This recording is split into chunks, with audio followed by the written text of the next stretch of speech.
محترم سامعین، السلام علیکم ورحمۃ اللہ وبرکاتہ۔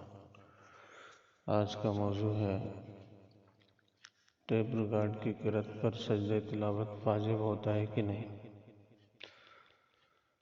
قرآن مجید سننے کے آداب کا تعلق ان تمام صورتوں سے ہے جن میں کسی مسلمان کے کان میں کلام الہی کے الفاظ پہنچ جائے، خواہ وہ خود تلاوت کرنے والے کی زبان سے ہو یا کسی اور ذریعے سے۔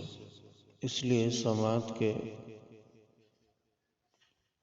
آداب یعنی خاموشی اختیار کرنا اور قرآن مجید کی طرف متوجہ رہنا، ریکارڈ سے قرآن سنتے وقت بھی ضروری ہے، اور سننے والے کو چونکہ اسی بنیاد پر اجر ملتا ہے، اس لیے انشاءاللہ اجر بھی ملے گا۔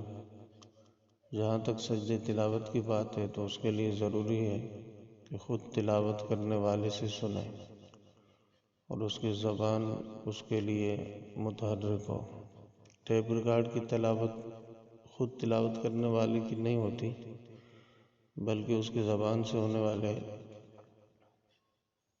آواز کو محفوظ رکھنے کے بعد دوسرے ذرائع سے اس کے اندر آواز پیدا کر دی جاتی ہے، اس لیے اس سے سجدہ تلاوت واجب نہ ہوگا۔ اس کی مثال فقہا نے لکھی ہے کہ سکھائے ہوئے پرندے اور گونج سے پیدا ہونے والی جو صدائے بازگشت ہے، سجدہ تلاوت واجب نہیں ہوتا۔